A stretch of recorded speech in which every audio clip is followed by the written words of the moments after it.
You're listening to the Esoterics Podcast.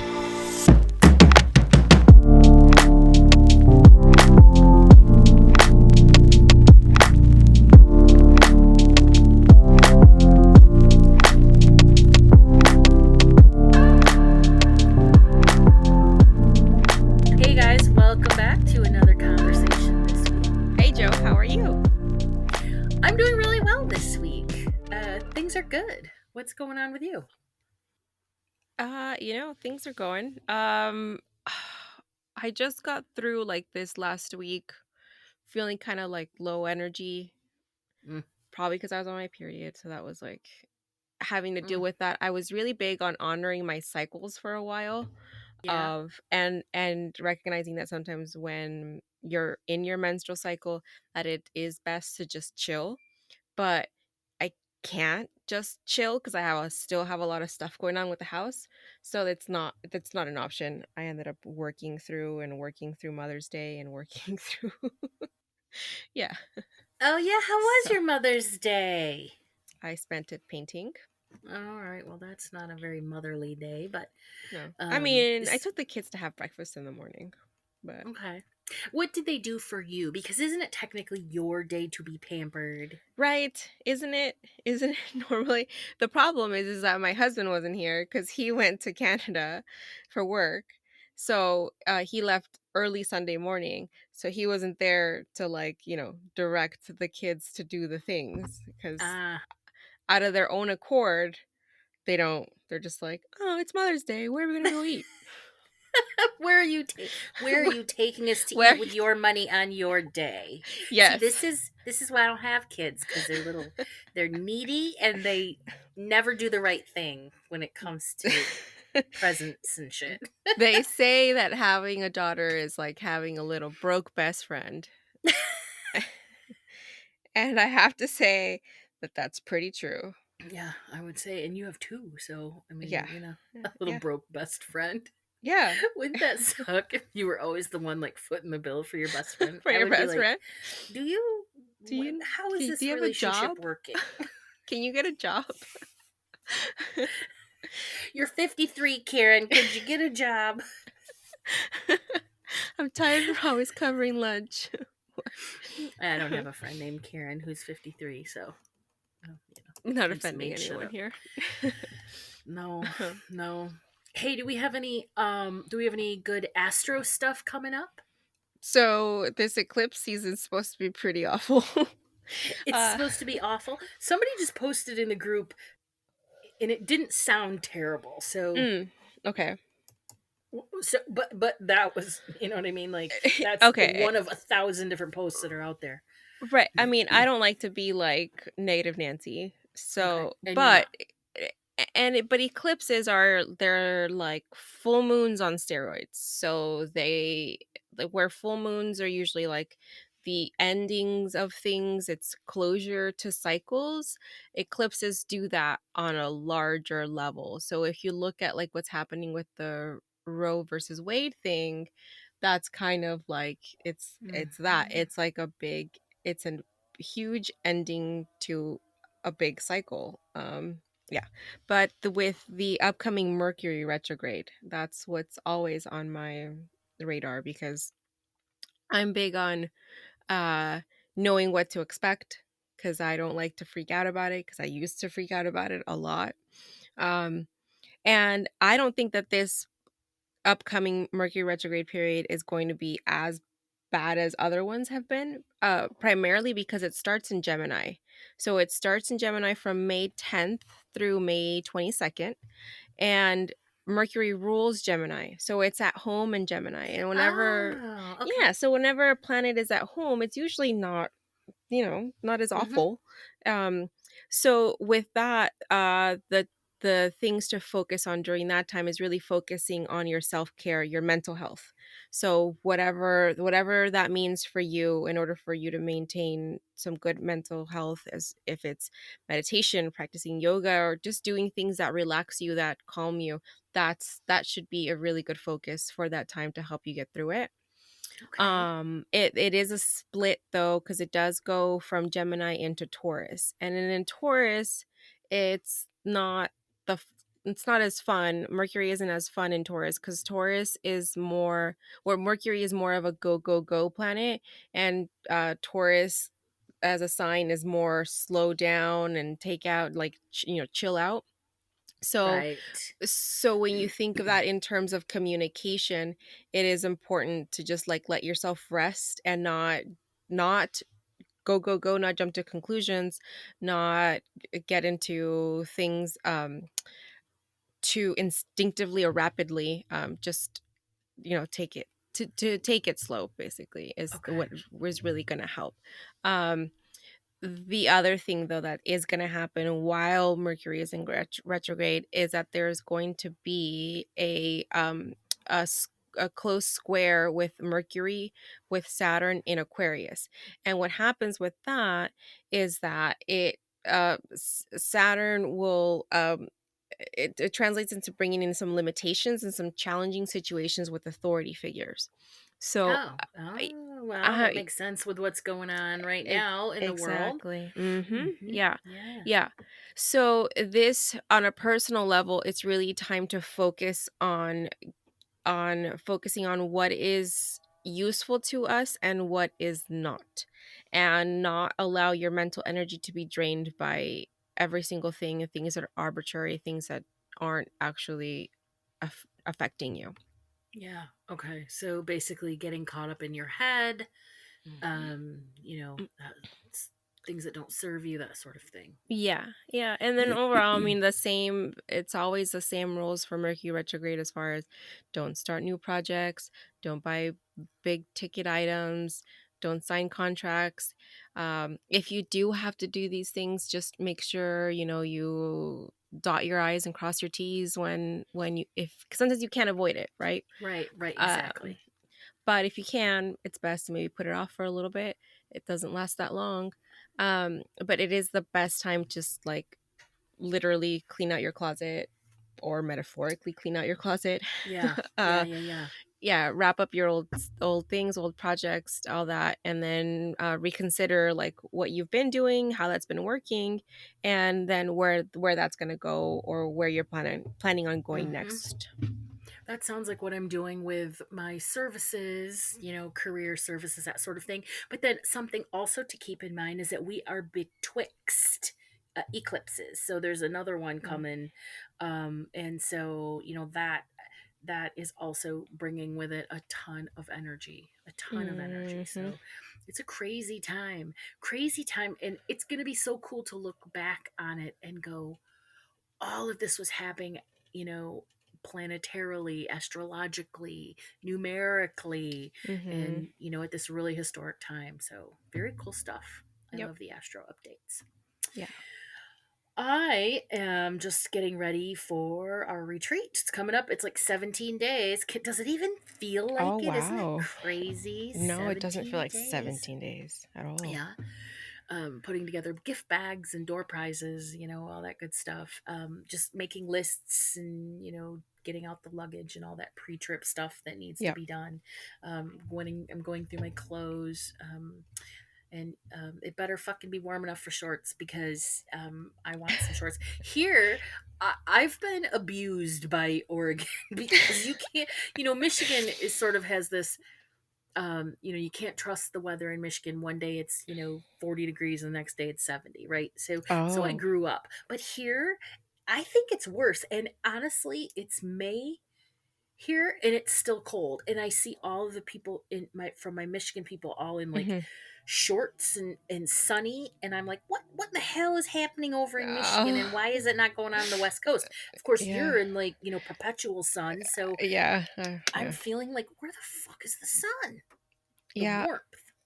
I don't have any complaints in that department. It's I although know. it's been some really nice days though. We've had some really nice days these last few weeks where the hottest it got was like close to 90 maybe, but other than that it was like 70s and 80s, and it was great. So, Yeah. especially for painting. And I would like that weather year round, Yeah. 70s. 80s, as long as the humidity isn't really super high.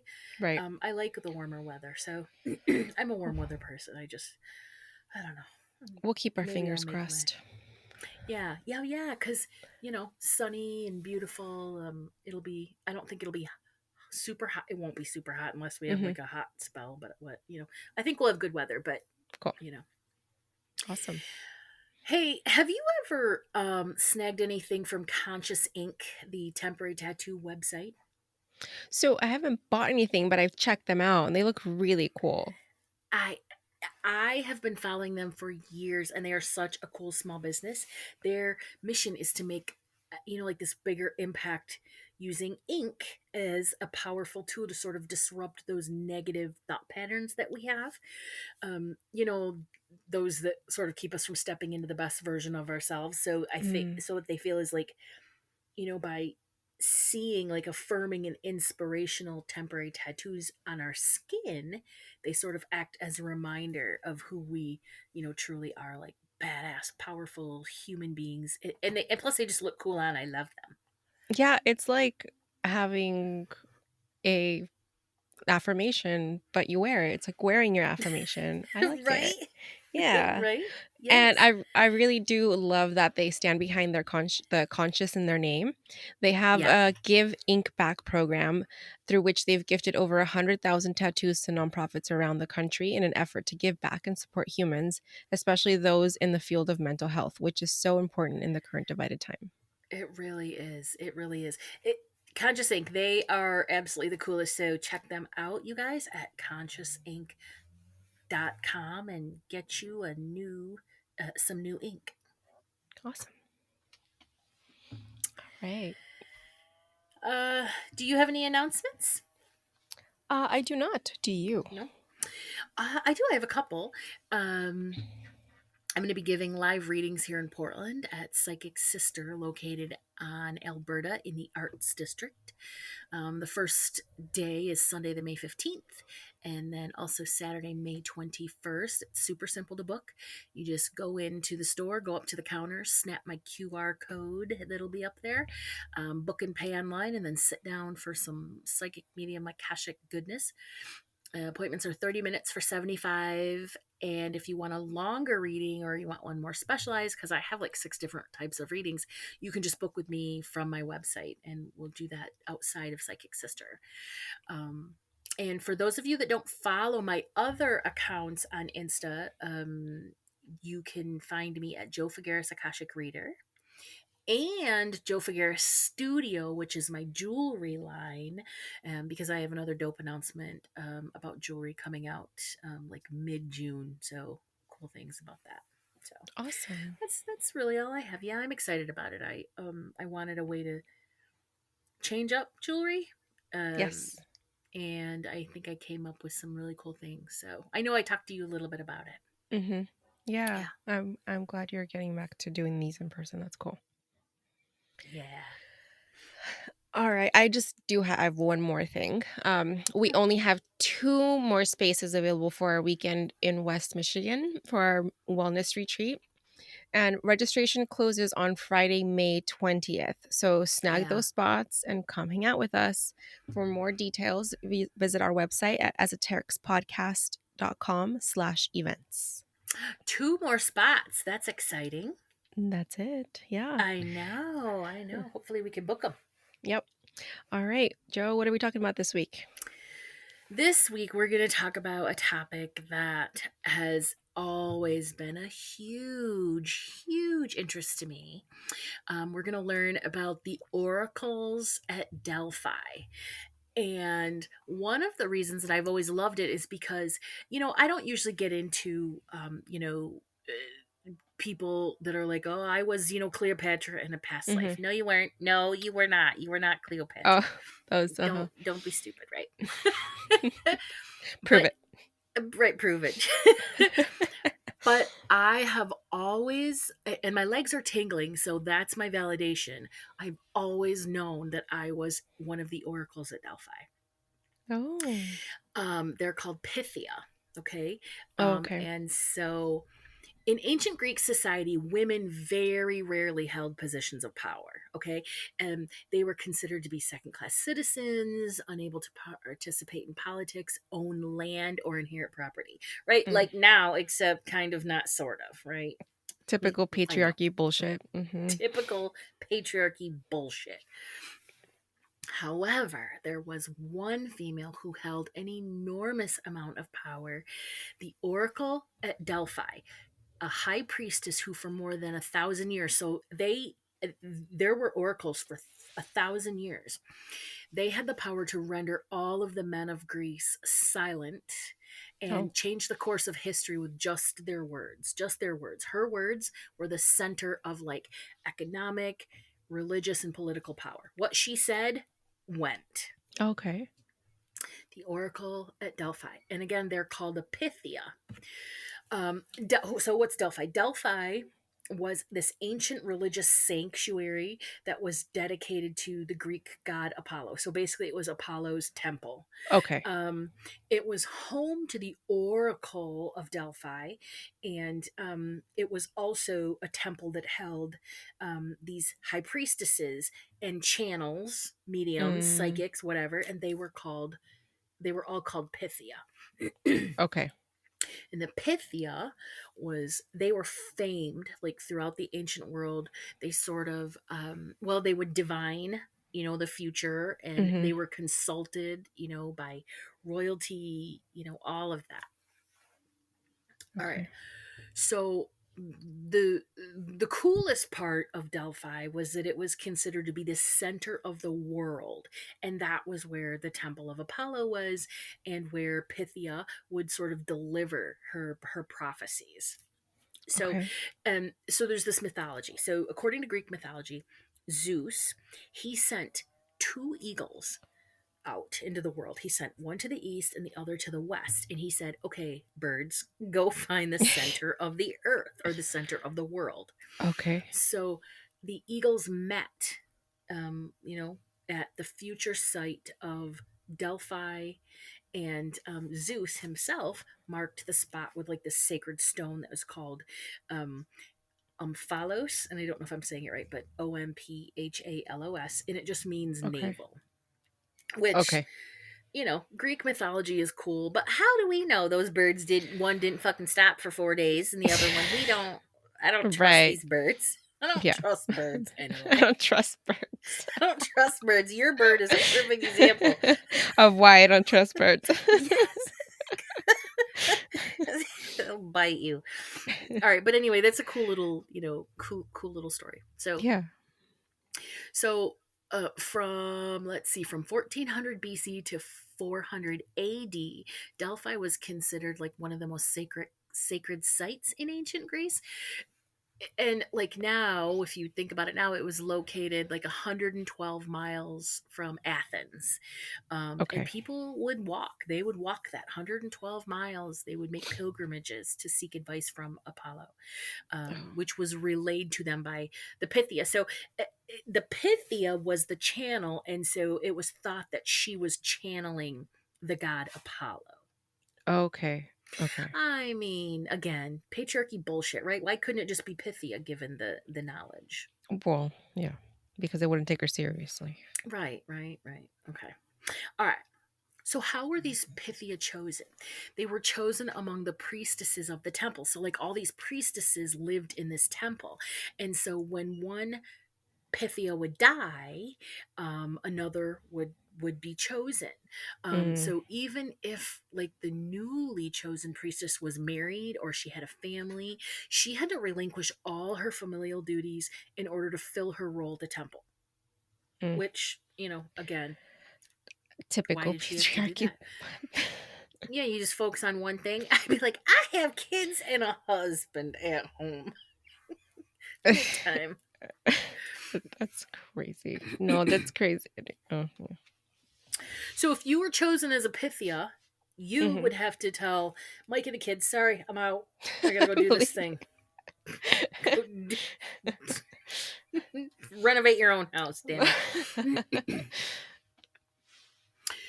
Okay, now, so here's the cool thing though. The Pythia's gender, female, might have been a Hmm. nod to the ancient oracles that used to believe under the guidance, or they used to live under the guidance of the Greek goddess Gaia. Because remember, the divine feminine was once the highest word, right? The divine Yes. feminine was in charge, as we should be. We have the power of creation within our own body, between our legs.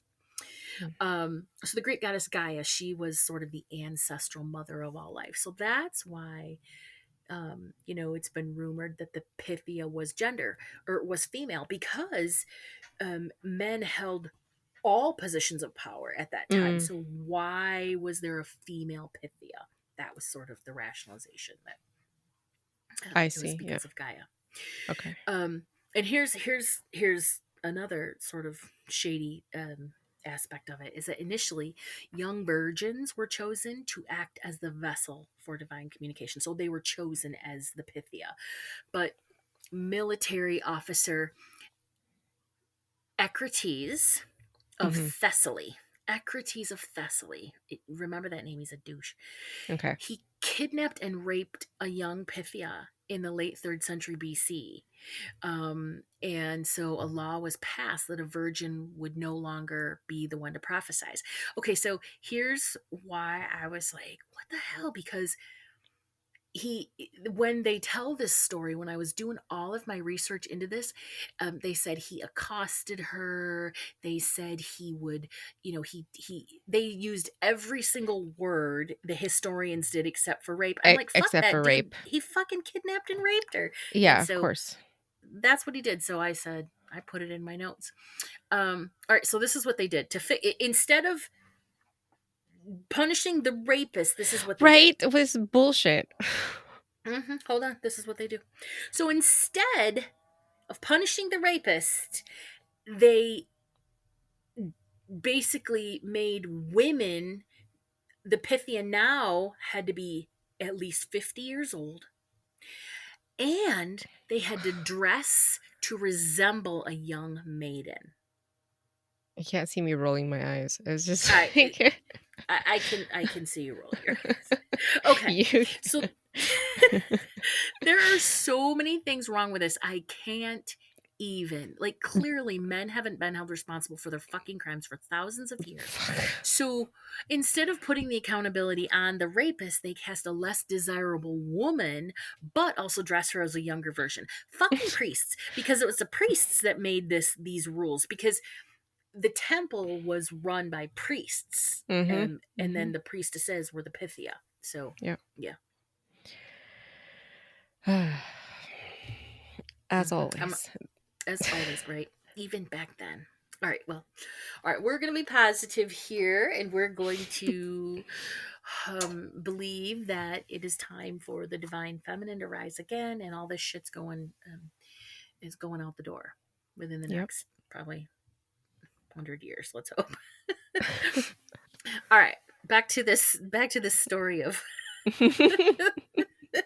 this story about these women. We are supposed to have this huge change that happens of March 2023. Just We really, putting it yeah. out there. Yes. It's for another day, but yes. Which is probably why, like we said earlier, everything's happening now, right? Because it takes time for change to come around. So yes. All right, so anyway, when a Pythia would die, a new one was selected from the temple of priestesses, and then she took her place as the high priestess. So the Pythia was considered the high priestess. Now, the women that were chosen, the Pythia, were all natives of Delphi, and they were required to have led a life of good character. Okay, remember, priests are doing the picking. Of course. And although some were married, I said that they had to abandon their lives and devote themselves, solely to the temple. And they'd leave behind all of their family responsibilities and basically their individual identity. That's the part that was like, okay, so they lose their identity. Okay. Okay. So what exactly was their job? Like, how did they do their job? All right. So first off, it was a very respectable position to hold for Greek women. So being a Pythia, or the high priestess, was actually a very powerful position, like I alluded to at the beginning. And they enjoyed a lot of rewards for their position. So they had freedom from taxation, which, trust me, I would like that too. Please. They had the right to own property. Hmm. They received a salary and housing that was provided by the state, because remember, Greeks were the original democracy. Yeah. They were able to attend social engagements. You know, that one pissed me off. I'm like, what do you mean they couldn't, like a woman couldn't attend social engagements? Right? Yeah. Ugh, stupid. And then they also, this is the best part, in my opinion, they received a gold crown. You know, I'd wear that thing I'd wear it everywhere. Right? Yeah, that's awesome. Right. So, um, in the very beginning, when they first, when the Pythia first started prophesizing, she would just do this. She would prophesize or divine only just one day a year on the birthday of Apollo. Wait, so she'd have to give up her whole life to work for one day? For one day. What? One day. I'm telling you, there's so many things about this that don't make sense. I mean, overall, the story is so cool, but there's so many little things where I'm like, what in the hell? What the All right, but then later, as the oracle's popularity spread and word spread and people started to come and see her more and more, as many as 3 women began to serve as a Pythia at a time, with 2 taking turns prophesizing and another kept in reserve. So they would actually then do this like once a month. Okay. And there are other oracles around the world like during this time. So like being an oracle was actually, there are several from Indian culture, or like Hindu culture. There was just a lot, but the Okay. Pythia at Delphi were considered to be the most legitimate, and those most revered or whatever. Mhm. All right. So now, how did they prepare to channel or prepare to deliver their words? They went through a really cool physical and spiritual ritual. This part I do think is really cool. They did purification of the body. That was essential, and the process included fasting, bathing in like this sacred Castilian spring, and then there was some burning of incense that was actually just bay leaves. And then she would prepare herself. She would get all dolled up, right, dressed in these beautiful robes, these flowing white robes, and gold ornaments in her hair, and all that good stuff. It's just like getting gussied up for a night out. Sure. Yeah. Mm-hmm. Except for the fasting part. Except for the fasting part, right? Because if I fast and I go out, I'll be one drink and I'm done. And then you're done. Yeah. So then what she would do is she would sit on this like gilded stool. It's like a 3-legged gilded stool, and she would hold this dish of spring water. So there are some really cool pictures I'm gonna post along with with like the show art on the socials, so you guys can see what I'm talking about, because it's actually really cool. Or you can just Google the oracles of Delphi, and then you'll see what they do. So then what they would do is they would enter this sort of divine trance and channel Apollo to foretell the future.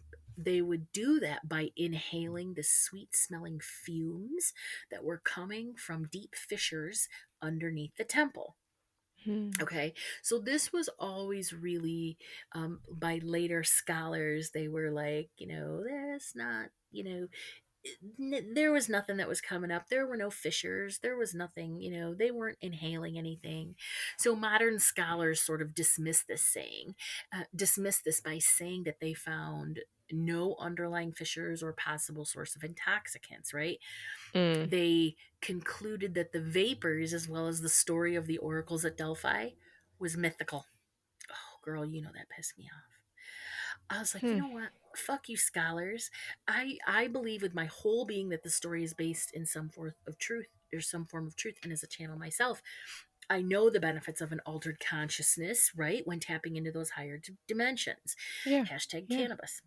Yeah. So, you know what I mean? Like I was like, oh no no no, that's not gonna fly. So of course then I went on a tear like looking for anybody to refute that. This is what I found. Yep. In her paper, How the Pythia Really Performed in Delphi, researcher Caroline Tetty argues that the idea of a drug induced oracle is overplayed by many modern researchers, and that there are several descriptions of the Pythia as these sane, composed, and calm, humans during readings. So, why did they have to be, on drugs in order to give, in order to prophesize, you Mm-hmm. know, even though there are, in my opinion, benefits of an altered consciousness when you tap in? All right. Mm-hmm. She believes that these women use channeling and mediumship abilities rather than drugs. And when I read that, I was like, yes, I knew it. Yes. Yeah. Um, so she further stated, even in the case of a drug induced woman in a frenzy, her prophecies, assuming them to contain some truth, which they did, and there was later proof, we'll talk about some of it, they could not have come from the actual drugs themselves. So basically she's saying, like, dude, even if they were high, Yeah. the information still came from the woman. Uh, I mean, if it was gases coming out of a fissure, would it just be like sulfur and stuff that comes out of rocks? Like, I don't. That doesn't make you high. Like, if anything, Well, just. there are. So in 2001, a research team discovered the presence of ethylene in the temple's geology, Uh and huh. Okay. ethylene in large quantities can cause hallucinations if breathed enough of it in, and it would likely cause like that frenzied state. But Okay. still, there were other geologists that actually did research, and they're like, no, there wasn't enough ethylene. So Yeah. even if they inhaled the ethylene, it still wouldn't cause a frenzied state. Sure. Yeah. That. Yeah. That doesn't. Yeah. I. I understand that. That doesn't jive. No, it doesn't jive. Again, I think it's just, modern scholars trying to, say that it's mythology, which, again. Mm-hmm. Okay. So now we get to the part where people got to ask them questions. So actually getting to stand before the Pythia, there's a process to it. And it was kind of Yeah. weird. Mm-hmm. Weird, and also like it feels a little bit familiar. So, although anyone could see the Pythia at Delphi for a price, so anybody could, the price was usually an animal sacrifice. Oh. Okay. Yeah. Right? It's like, what? I would not be As down with that. always. As always, right? Or it was like a valuable offering, which really only wealthy people and heads of state could give, Mm-hmm.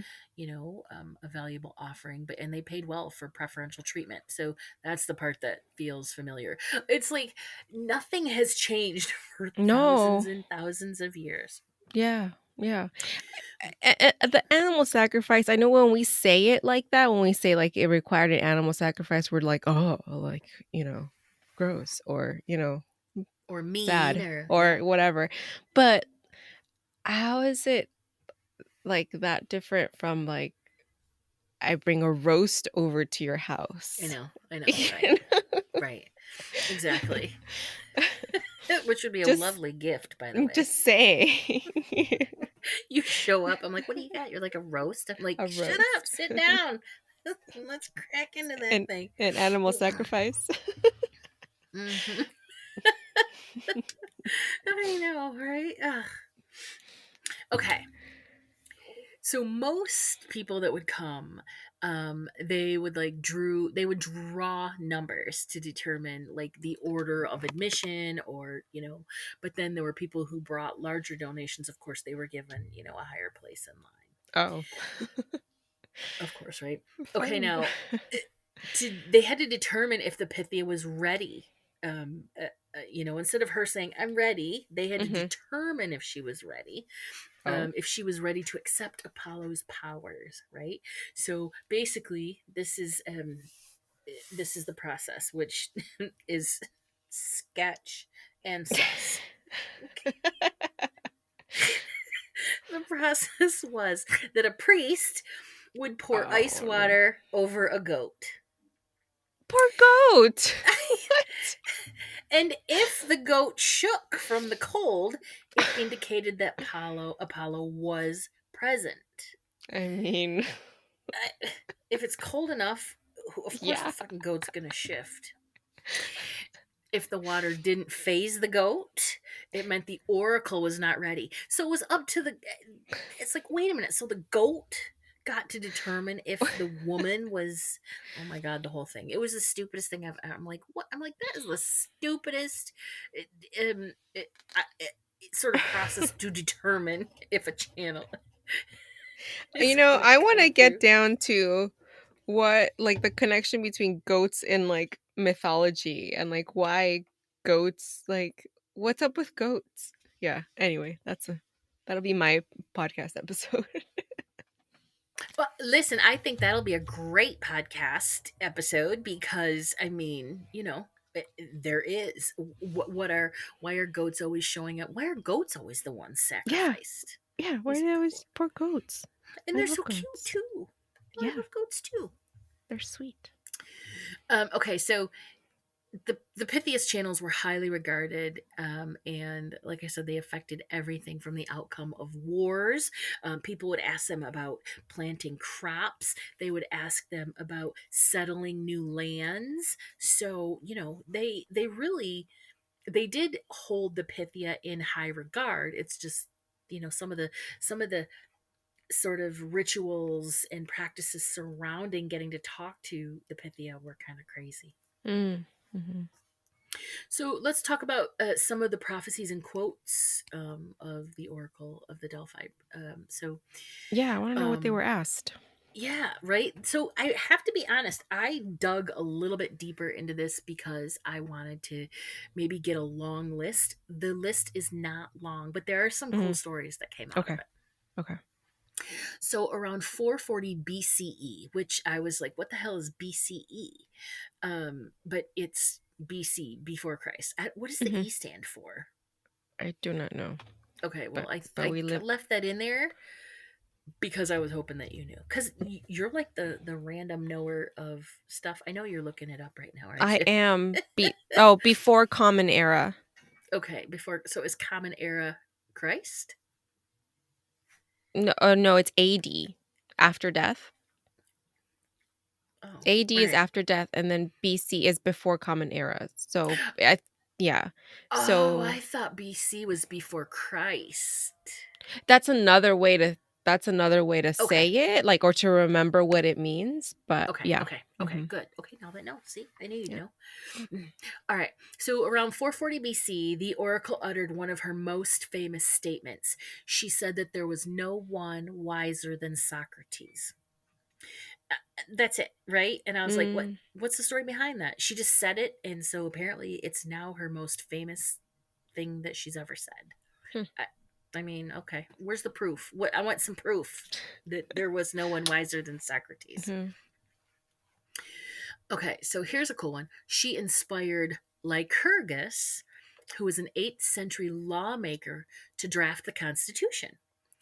Lycurgus also introduced like these very cumbersome coins that were made of iron in an effort to discourage greed because the oracle stated love of money and nothing else will ruin Sparta.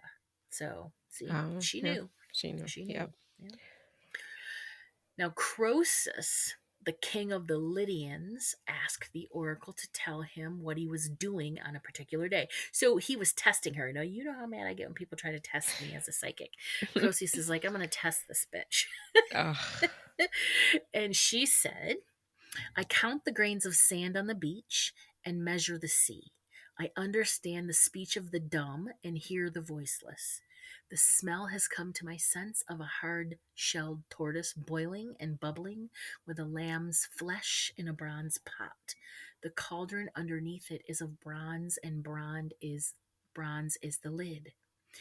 So it turns out she was correct. He was on the beach. He Hmm. was cooking, like tortoise and lamb in a pot on the beach. So it turns out she was spot on.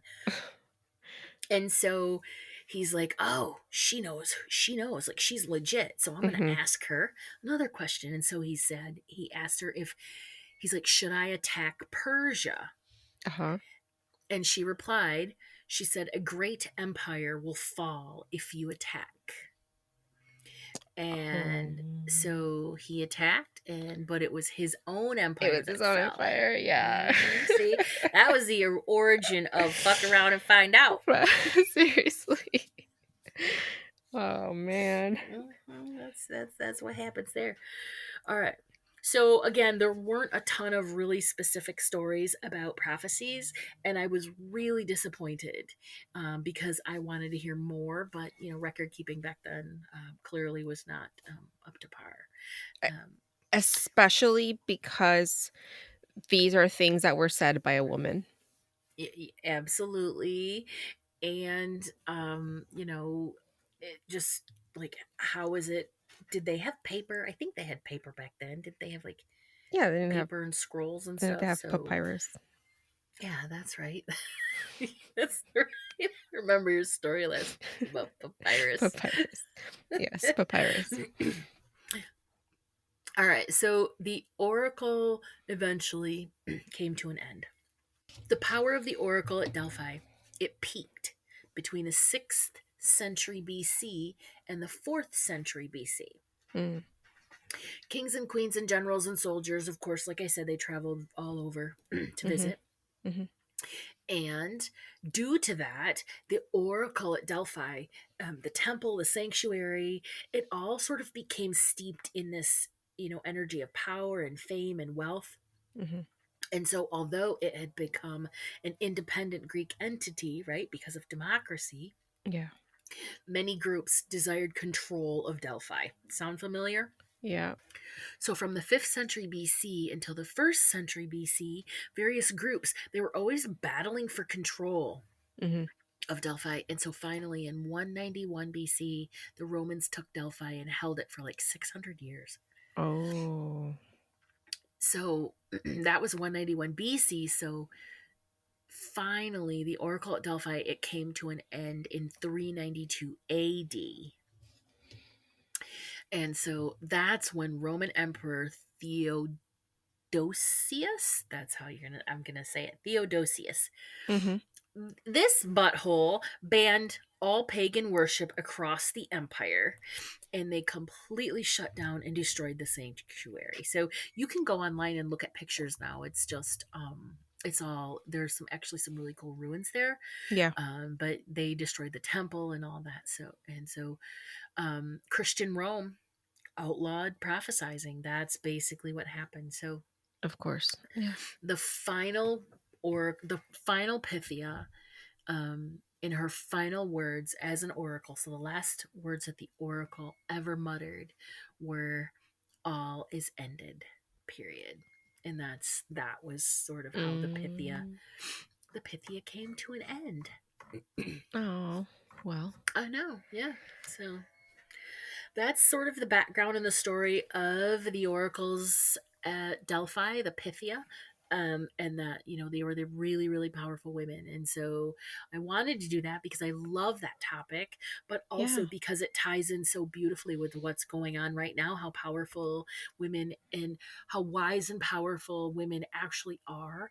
And hopefully this is the beginning of the rise of the feminine. Look, here's the thing. I'm not saying that we have to rise up and rule, but what has to happen is, I posted something in the group, that there needs to be balance. There can be no inequity. Women and men on the same level, the same, everything is the same, because there's a balance, because women need the assertiveness of the masculine, and the masculine men need the empathy and the compassion of women. And only when we all come together working with each other is there going to be, the sort of life that we all want. But right now, it's not happening, especially with women who support the patriarchy, because there are surprisingly a lot of women who are like, the man is in charge. And it's like, well, he's in charge of you, but he's not shit to me.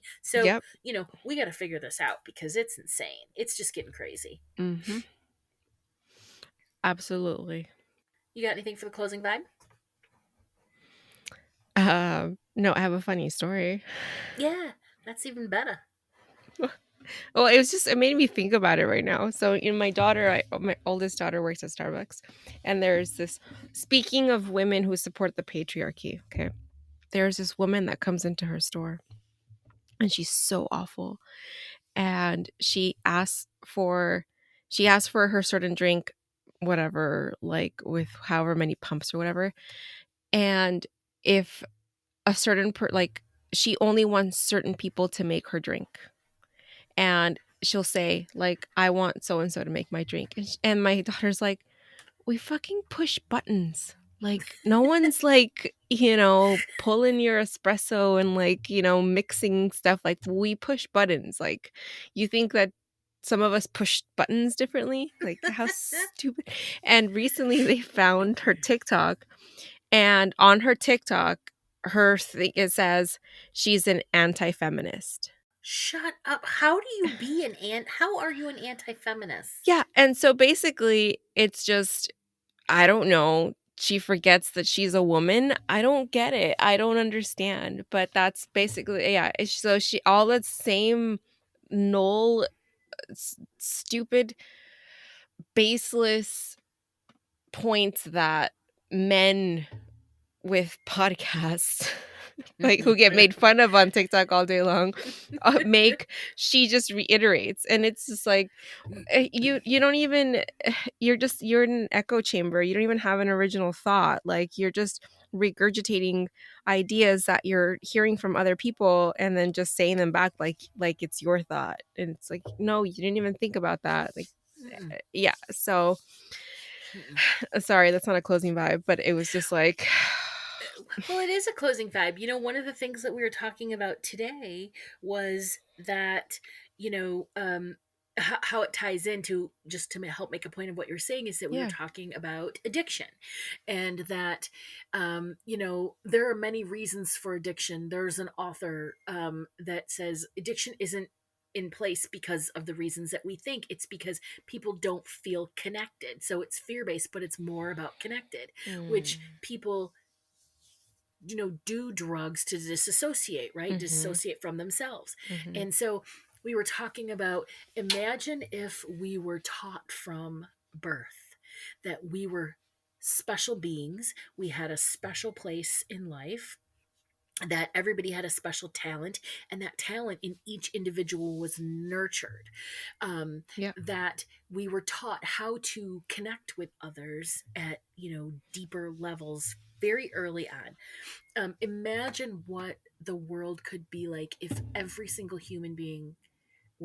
felt connected to each other. We wouldn't yeah, have half the shit that we have. And yeah. so that's what ties into these women. They don't feel connected. So what these anti-feminists are, probably mother haters. They probably don't Should have have a good mothers. relationship with their own. Yeah.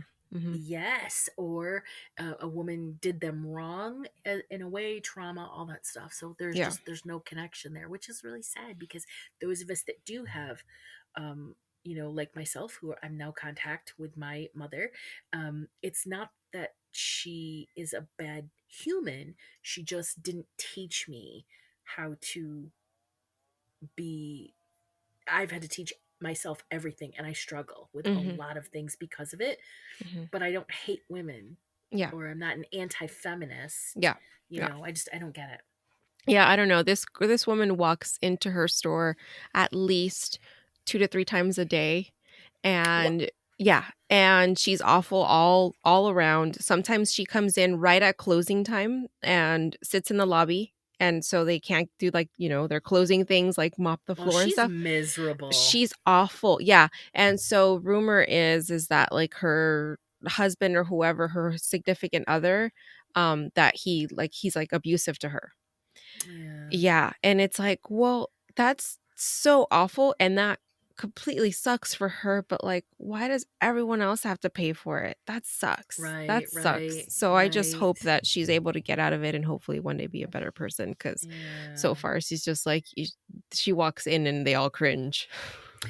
Well, you know, Sucks. we can sit here and be like, "Oh, it sucks to be her. It sucks to be her." But you know, if I was in there behind the counter and I saw her walking in, all empathy out the door, I'd be like, "Get the fuck out! No, go, turn around. We don't want you here."